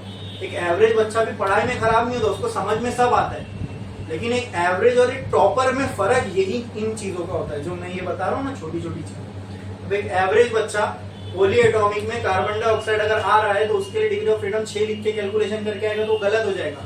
लेकिन एक टॉपर बच्चा जिसको ये मालूम है कि भाई ये CO2 है, तो अब इसकी डिग्री ऑफ फ्रीडम 6 नहीं होगी, कितनी होगी? 5। तो आंसर किसका राइट आएगा? अच्छे जो टॉपर है उसका आएगा ना। इसीलिए तो वो टॉपर है, क्योंकि इसने इससे ज्यादा मार्क्स लाया। आप समझ रहे हो? मैं आपको बस समझाना चाह रहा हूँ, ये टॉपर एवरेज का फर्क नहीं है। जो भाई ये समझाना चाह रहा हूँ, जिसके ज्यादा मार्क्स आते हैं और जिसके एवरेज मार्क्स आते हैं, उसके बीच का फर्क यही है। ये छोटी छोटी गलतियां, ये छोटी छोटी मिस्टेक, ये छोटे छोटे कंसेप्ट के गैप, जिनके दिमाग में ये सारी चीजें नहीं होती है तो वो गलती करके आएगा ना। वो जानबूझ के तो कोई गलत करना चाहेगा क्या? नहीं। अब ये टीचर के ऊपर है ना। अगर उसके टीचर ने उसको एक बार पढ़ाई नहीं होगी कि भाई देख पॉलीएटॉमिक है तो आग बंद करके 6 मत करके आना, पहले चेक कर लेना। जैसे सीरीज पैरेलल के केस में मैंने आपको बताया था, है ना? पहले चेक कर लेना, देख लेना। हाँ, वो तो आपको केमिस्ट्री की नॉलेज, आप केमिस्ट्री भी पढ़ रहे हो तो आपको पता होगा कि कौन से मॉलिक्यूल स्ट्रेट लाइन में आते हैं और कौन से ऐसे टाइप के बनाते हैं, बराबर। थोड़ा भी अगर एक्सिस से हट के आ गया ना तो 6 आ जाएगा, लेकिन हाँ अगर एक लाइन में आ गए तो 1 डिग्री ऑफ फ्रीडम वहां पे कम हो जाएगा। तो ये एक छोटी बहुत बारीक चीज है, ये दिमाग में रखना, ध्यान रखना। ये मैं लिखवा भी नहीं सकता आपको, क्या उसमें पॉइंट लिखाऊं मैं अलग से। क्लियर है, समझ में आया? तो यहाँ पे ये भी 0 नहीं होगा, तो यहाँ डिग्री ऑफ फ्रीडम टोटल कितने हो जाएंगे? ठीक है,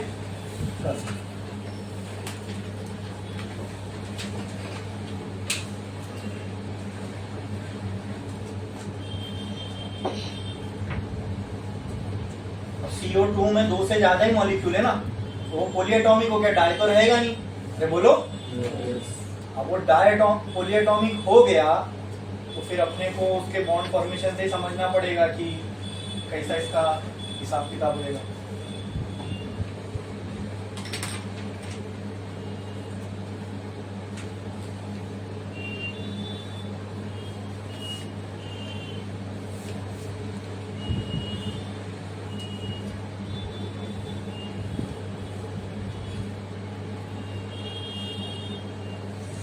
चलो मैं वो लिखवा भी देता हूँ आपको लॉजिक, ताकि सेल्फ स्टडी करते टाइम याद है, गलती नहीं।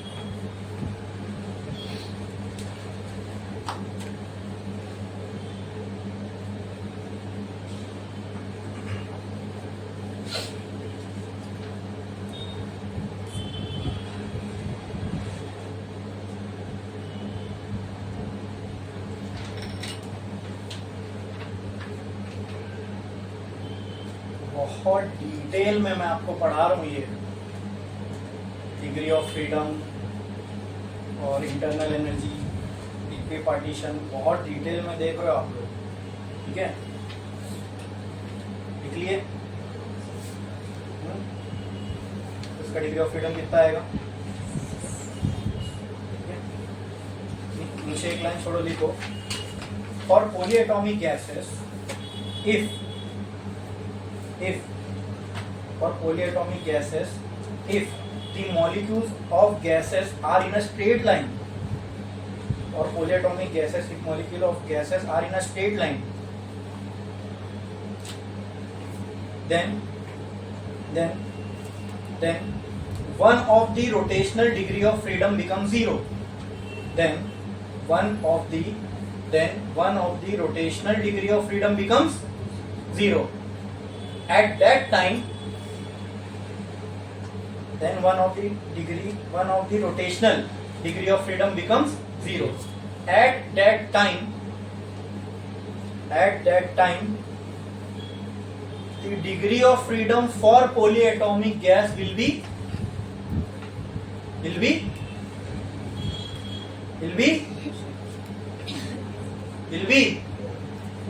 5. देखो,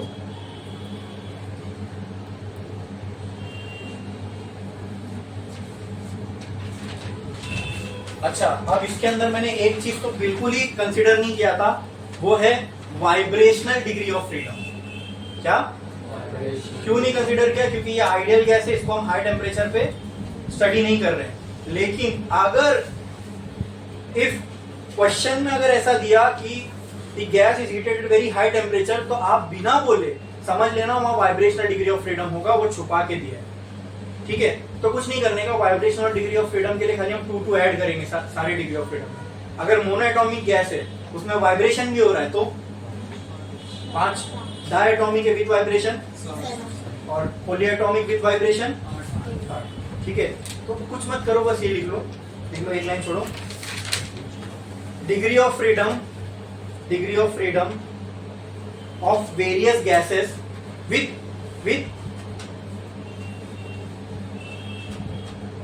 वाइब्रेशनल मोशन। देखो, एक तो लीनियर मोशन होगा, वो कंसीडर कर लिया हमने, रोटेशनल होगा, वो भी कंसीडर कर लिए। एट वेरी हाई टेम्परेचर एक और मोशन ऐड हो जाएगा विच विल बी, देखो, एक तो मॉलिक्यूल, सुनो मेरी बात, ऐसे जा सकता है, ऐसे जा सकता है, ऐसे जा सकता है। दूसरा ऐसे घूम सकता है, ऐसे घूम सकता है, ऐसे घूम सकता है। तीसरा, समझे, ये ऐसे अपनी जगह पे इसे वाइब्रेट कर सकता है। ये कब होगा? एट वेरी हाई टेम्परेचर, समझे? तो degree of freedom of various gases with vibrational motion, नीचे लिखो फॉर मोनोएटॉमिक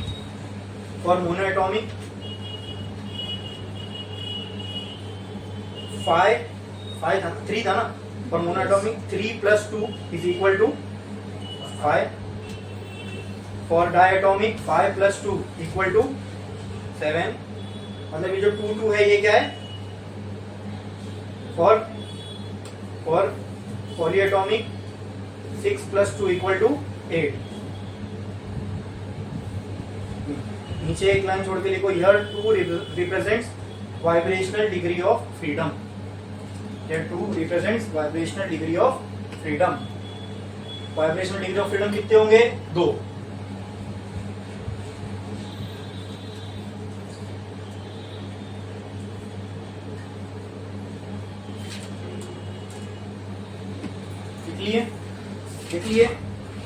लिख लिए?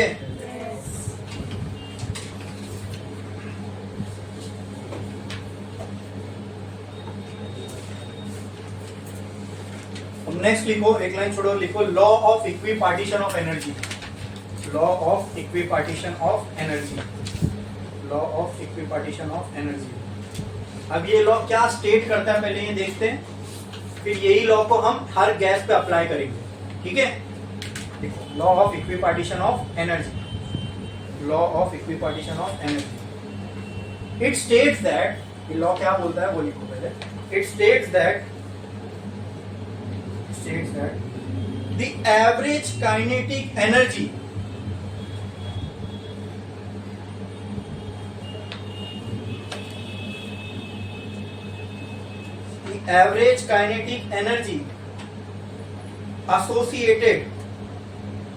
associated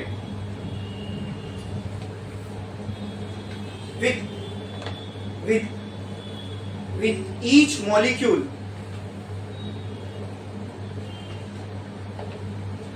with each degree of freedom. It states that the average kinetic energy associated with each molecule with each degree of freedom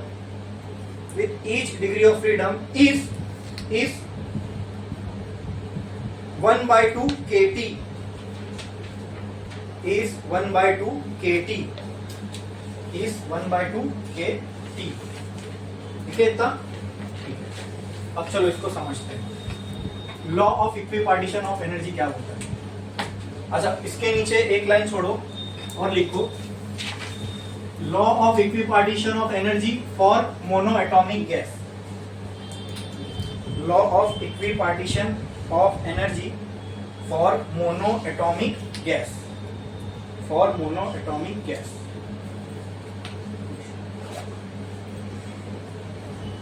अब ये law को समझना बहुत ही आसान है दोस्तों, उसका रीजन बताता हूं क्यों।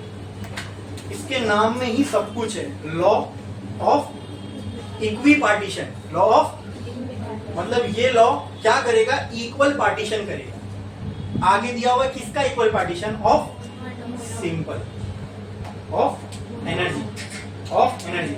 मतलब एग्जांपल, एक मोनोएटॉमिक गैस है, एग्जांपल एक मोनोएटॉमिक गैस है, या एक मोनोएटॉमिक गैस का मॉलिक्यूल है, ठीक है? एग्जांपल दे रहा हूं, समझो खाली। इसके पास लेट से 30 जूल ऑफ एनर्जी है, कितनी है? तो ये लॉ क्या बोलता है? ये 30 जूल 3 इक्वल पार्ट में डिवाइड हो जाएगी, बस। ये 30 जूल, अच्छा 3 ही क्यों? क्योंकि मोनोएटॉमिक गैसेस की डिग्री ऑफ फ्रीडम 3 है। अगर डिग्री ऑफ फ्रीडम 5 होती तो 5 इक्वल पार्ट में डिवाइड होती, समझे? 6 होती तो देखो, अगर मोनोएटॉमिक है तो इसका डिग्री ऑफ फ्रीडम कितना है? 3। अब पढ़ो, स्टेटमेंट पढ़ो। It states that the average kinetic energy associated with each molecule, इस मॉलिक्यूल के साथ एक काइनेटिक एनर्जी होगी। चलो इस काइनेटिक एनर्जी को मैं बोल देता हूं के, बराबर with each molecule with each degree of freedom, with. अच्छा, इसका डिग्री ऑफ फ्रीडम कैसे निकालते हैं? इसका डिग्री ऑफ फ्रीडम निकालते कैसे? मोनोएटॉमिक गैस का डिग्री ऑफ फ्रीडम कैसे निकालते हैं? क्या चेक करेंगे? कि काइनेटिक एनर्जी के एक्सप्रेशन में कितने, वो तो कोऑर्डिनेट वाला छोड़ दो, काइनेटिक एनर्जी से मुझे डिग्री ऑफ फ्रीडम निकालना है तो कैसे निकालूंगा? You have to check the number of independent terms in the expression of. तो पहले बताओ मोनो एटॉमिक के लिए काइनेटिक एनर्जी का फॉर्मूला क्या बनता है? Half M V X square plus half M V Y square plus half M. क्या ये मोनो एटॉमिक गैस के लिए काइनेटिक एनर्जी का फॉर्मूला है? इसका डिग्री ऑफ फ्रीडम कैसे निकाल दें? Just check the number of independent terms in this formula. There are how many independent terms in this formula? 3. Therefore, the degree of freedom for this will be 3. और this will be 3. अब law क्या बोलता है ध्यान से सुनो. Law क्या बोलता है ध्यान से सुनो. लॉ ये बोलता है कि the average kinetic energy associated with one molecule. क्या ये एक ही मॉलिक्यूल की काइनेटिक एनर्जी है? अरे भाई ये इस वाले मॉलिक्यूल की ही तो काइनेटिक एनर्जी है ना. एक ही तो मॉलिक्यूल कंसीडर किए थे हमने.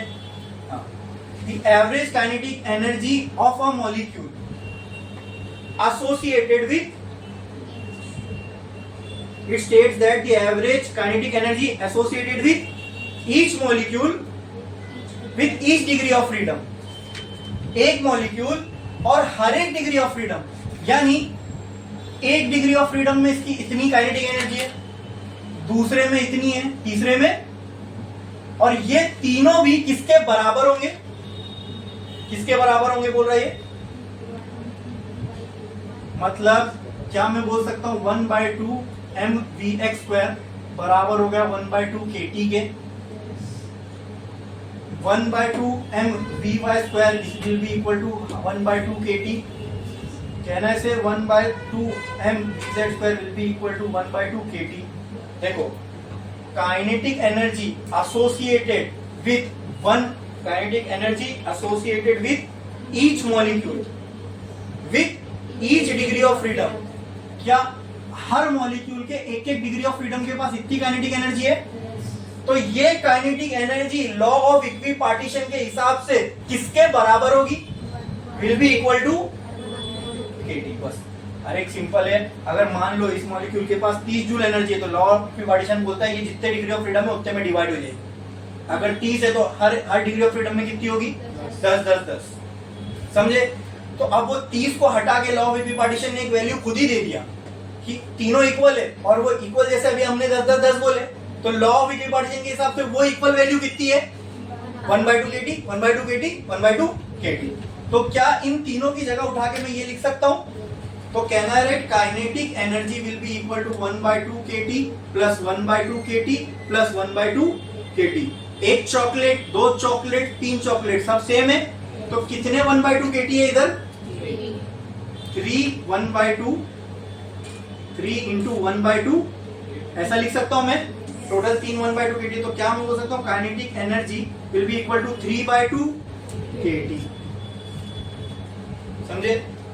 तो लॉ ऑफ इक्विपार्टीशन के हिसाब से काइनेटिक टोटल, अब ये तो टोटल काइनेटिक एनर्जी आ गई. Total kinetic energy for a monoatomic gas किसके बराबर आई? 3/2 के. किसके? लिख लो 3/2 kT. करो जल्दी, करो जल्दी. पहले ये लिखो, पहले ये लिखो, ठीक है? फिर उसके बाद लिखना according to law of equipartition of energy. ठीक है? पहले ये लिखो, फिर according to law of equipartition of energy, फिर ये तीनों लिखना, फिर ये पूरा लिखना. करो जल्दी, करो जल्दी.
क्लियर? अच्छा, इसके लिए हेडिंग क्या लिखे थे आपने?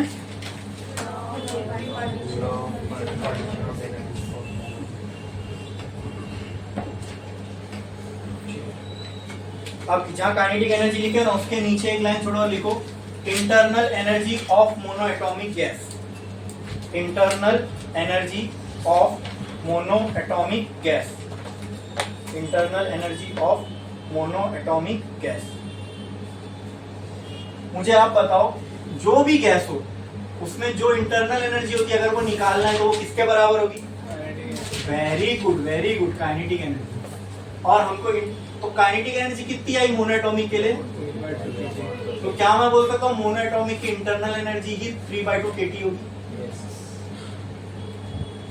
क्या ये समझ में आया? हाँ क्या ना? हाँ या? ये थी internal energy of mono atomic gas associated with one molecule. एक ही मॉलिक्यूल की है ना ये? हाँ, अरे बोलो। yes.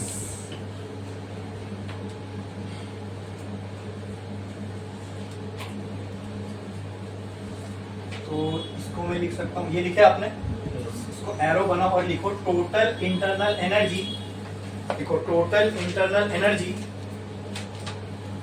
Associated with one molecule of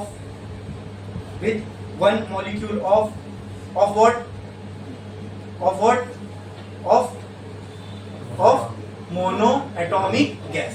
देखो अच्छा दोस्तों, मैं आपको यहाँ पे एक और चीज पूछता हूँ, यहाँ एक और हिंट है जिससे आप समझ सकते हो ये मॉलिक्यूल के लिए ये फॉर्मूला है।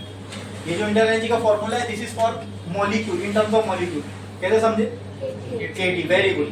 सो for n number of molecules, for capital N number of molecules, formula क्या हो जाएगा? बोलो बोलो। हाँ,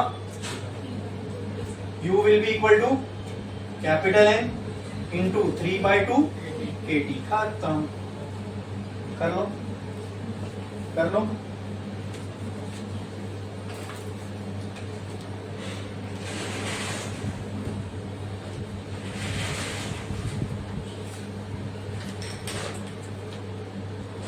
ठीक है, तो ये n नंबर ऑफ मॉलिक्यूल्स के लिए हो गया। ठीक है, मॉलिक्यूल के टर्म में निकाल लिया इंटरनल एनर्जी का फॉर्मूला। क्या आप मोल के टर्म्स में भी निकालना पड़ेगा? हाँ, निकालना पड़ेगा। ठीक है। अच्छा दोस्तों, को निकालने से पहले मैं आपको ना एक चीज और बताना चाहता हूँ। यहाँ पे अगर आप देखोगे तो ये जो 3 आ रहा है, यहाँ पे 3 आ रहा है, 3, ये मोनो एटॉमिक गैस के लिए कुछ बताता है? ये नंबर 3 सोचो क्या उसका? Very good, very good. तो कहना है right, U is equal to F/2 kT। हाँ, कहना है right here U is equal to N into F/2 kT। हाँ हाँ, इससे एक चीज क्या आसान हो गई मालूम है? मतलब यहां पर खाली मैं डिग्री ऑफ फ्रीडम रख दूं तो मुझे ऑटोमेटिक वो गैस के लिए इंटरनल एनर्जी का फॉर्मूला आ जाएगा। जैसे कि अगर मैं यहाँ 3 रख दूं तो ये फॉर्मूला क्या बन जाएगा? 3/2 kT which is for mono atomic gas. अगर मुझे बोला find internal energy for a polyatomic gas, तो F की जगह क्या आ जाएगा? 6/2 kT। खत्म। ये पूरी कहानी वापस करने की जरूरत है क्या? अगर मुझे बोला find internal energy for a diatomic gas, तो 5 आ जाएगा। अगर मुझे बोला find internal energy for a mono atomic gas with vibrational degree of freedom, तो 5 आ जाएगा। Find internal energy for polyatomic gas with vibrational degree of freedom, 8/2 kT। एकदम clear हो गया? इसलिए इतना टाइम दिया था देखो इस पे। अब एकदम क्लैरिटी से हमको ये सब समझ में आ गया। ठीक है, ये हो गया इतना लिख के। हाँ, इसके बाद ये फॉर्मूला आपने लिखे, जनरलाइज फॉर्मूला आपने मत। अब लिखो, एक लाइन छोड़ो, लिखो formula of internal energy, formula of internal energy in terms of moles, in terms of moles।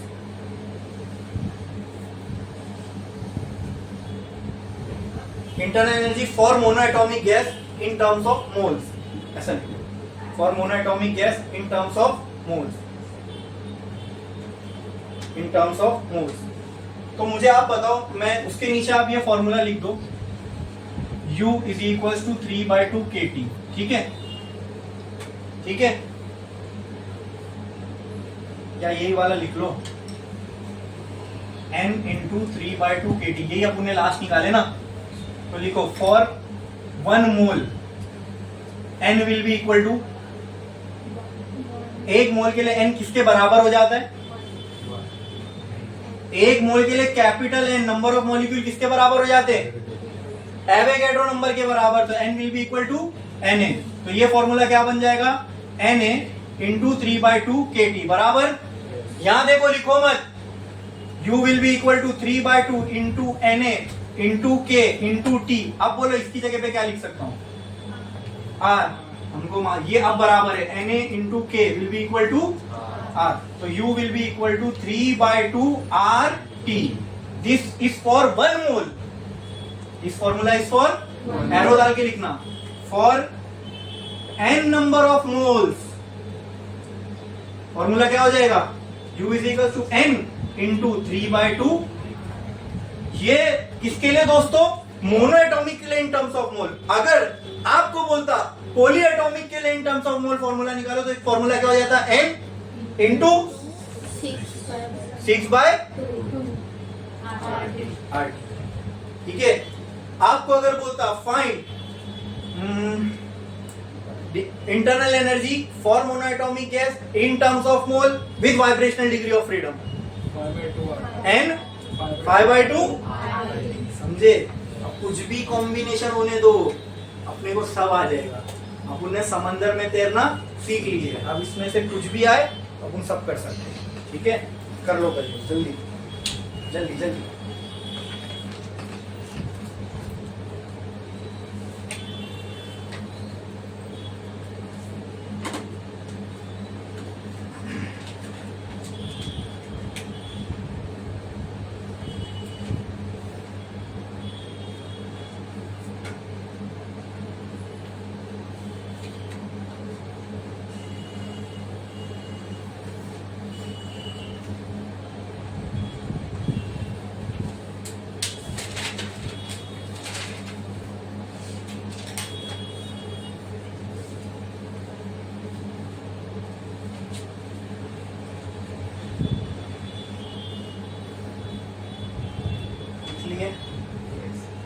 एक लाइन छोड़ो और लिखो, एक लाइन छोड़ो और लिखो, we can generalise the above formulas,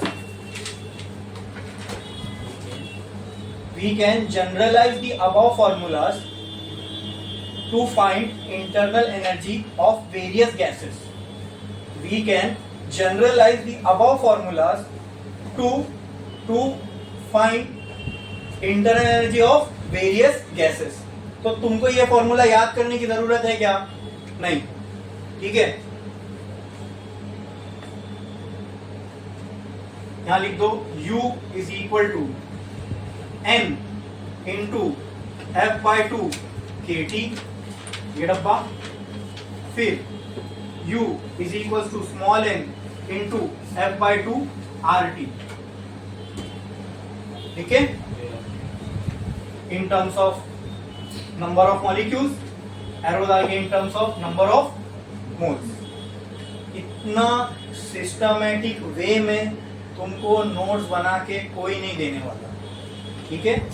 जितना सिस्टमैटिक वे में मैंने अभी आपको ये करके दिया, अब खाली जब भी आप सेल्फ स्टडी करने बैठोगे, इसको आप गो थ्रू करोगे, आपको सब क्लियर हो जाएगा। इस तरीके से आपकी नोट्स बनी है, ठीक है।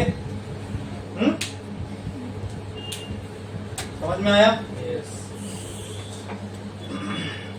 सुनो, नेक्स्ट टाइम फोन है ना बेंच के नीचे नहीं रखना और लेक्चर में यूज भी मत करना। अगर मैं जो यहाँ पढ़ा रहा हूँ उससे ज्यादा आपका काम वो इम्पोर्टेंट है तो वो कर लो, मैं आपको बोल दूंगा यहाँ से बाहर चले जाओ, ठीक है। इंसान एक साथ दो चीज नहीं कर सकता। समझ में आ रही है मेरी बात? कर रहे थे ना यूज? सिस्टर को कॉल आ रहा है, कुछ भी आने दो, ठीक है। मैं मेरी परमिशन लिया, आप मैं खड़ा हूँ ना सामने, अगर वो फोन बैग में होता तो आपको पता चलता नहीं ना। पहली बात, मैं अभी आपका पहला लेक्चर है, लेकिन सबको मालूम है कि जब मैं लेक्चर ले रहा हूँ तब फोन कहाँ रहना चाहिए, बैग में। और अगर आपको फोन यूज करते हुए मैंने देखा तो मैं कुछ नहीं करूंगा, you are free to move out of the class और जितना यूज करना है करो, फिर आगे बढ़ो, क्योंकि मेरा नुकसान हो रहा है इसमें कुछ। हाँ, लेकिन मेरा ये बोलना है फिर कोई एक चीज करो, अच्छे से करो। फोन यूज कर रहे हो तो वो अच्छे से करो, और पढ़ना है तो वो अच्छे से करो। ठीक है, ठीक है, समझ में आया, क्लियर है, ये समझा पक्का? इसमें किसी को कोई डाउट है? एकदम क्लियर है। अब ये दोनों फॉर्मूले से क्या आप कोई भी गैस के लिए फॉर्मूला बना सकते हो इंटरनल एनर्जी का? क्या पुट करना है, खाली डिग्री ऑफ फ्रीडम की वैल्यू। अगर आपको बोला कि मॉलिक्यूल के टर्म में डिग्री ऑफ फ्रीडम का इंटरनल एनर्जी निकालो, मॉलिक्यूल के टर्म में डायटोमिक गैस का डिग्री ऑफ फ्रीडम निकालो, तो क्या आएगा? n into 5/2 kT। 4 मोल के लिए मोनोएटॉमिक का विथ वाइब्रेशन इंटरनल एनर्जी निकालो, 4 इंटू 5/2। ठीक है, तो यहाँ पे law of equipartition of energy भी अपना हो गया खत्म। ठीक है, आज के लिए बस इतना ही। ओके, अब आगे का देखेंगे अगले लेक्चर में।